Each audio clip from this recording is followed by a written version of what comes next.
ang Best friend, teka nakaraan. lang. May kailangan kang malaman tungkol dyan sa percentage na nasa taas ng ulo mo. Ha? Ano tungkol dun? Hindi totoo yung sinabi ng nanay mo. Paano mo nasabi? Dahil kabaliktaran yan. Hindi yan love percentage, kundi hate percentage yan. Ha?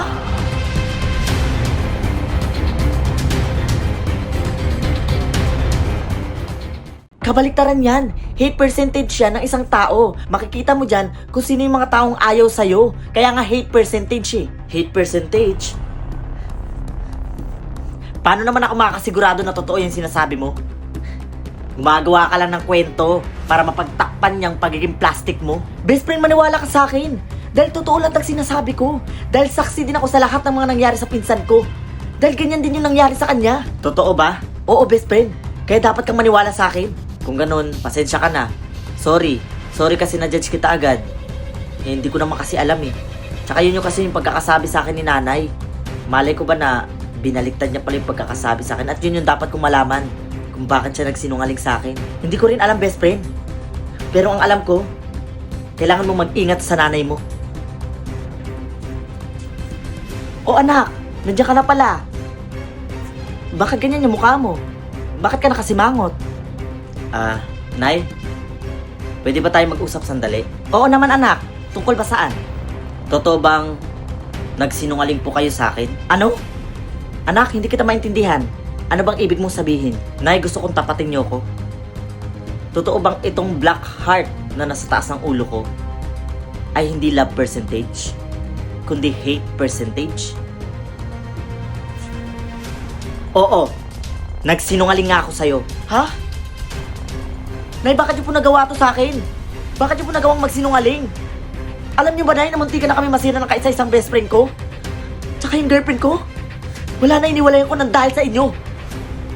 Nang dahil sa sinabi niyo. Ano sa tingin mo, anak? At ano sa palagay mo kung bakit 100% yung hate percent ko sa'yo? Alam mo kung bakit? Dahil isa ka lang namang ampon!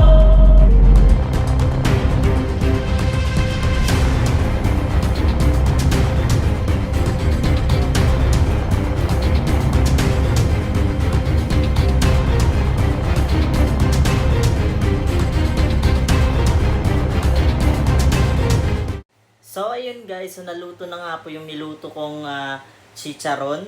Pero di ko naman alam kung chicharon ba talaga to kasi wala naman, parang hindi naman mukhang chicharon. Oh, sunog na chicharon. Ito naman oh. Itim yun. So ayun guys, palpak yung chicharon ko. Kasi wala namang chicharon na ganito. Alam ko yung chicharon yung parang medyo maano dito yung ano niya. Pero so, palpak yung chicharon ko guys. Pero okay naman. Ang dapat na lang gawin dito is ulamin. So, yun. Kainin na natin. So, yun. Dito tayo. So, yun guys. Oh, ito na po yung niluto ko guys. Tapos, nag-ano ako ng sausawan nito. Tingnan nyo. Sarap na ito guys.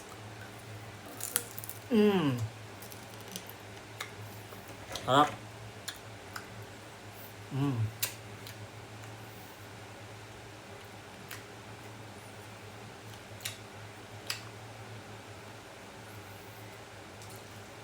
Mm.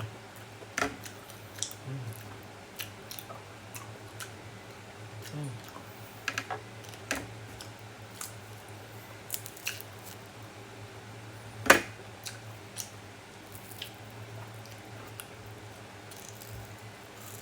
Mm.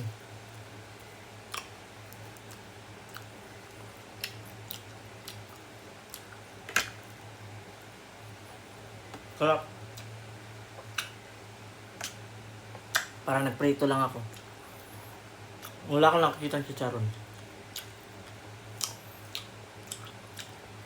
Gaya-gaya kasi hindi naman marunong.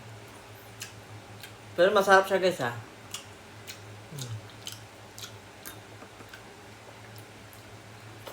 Mm. Mm. Mm.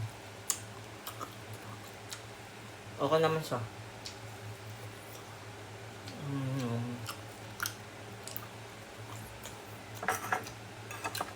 Tapos may kape.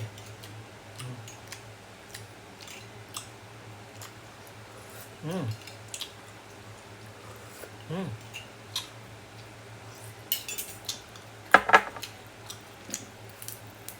Ito yung taba niya guys, oh. Kaunti lang kasi yung taba eh.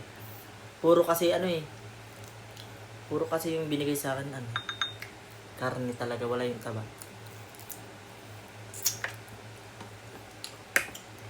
Kung dito sa Samar, puro tayod. Bibira lang taba, wala masyado taba. Ah! Bubblegum yarn.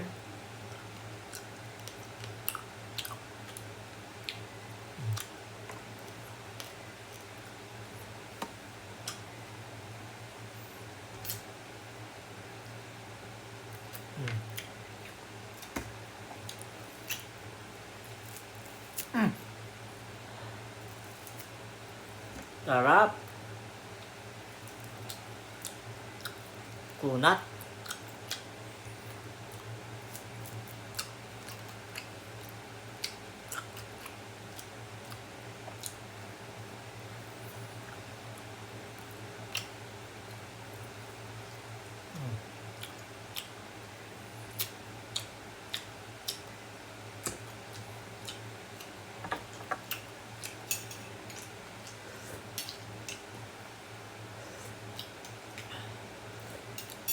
So ayun guys, so hanggang dito na lang pong aking video. So nagawa ko lang to para may content.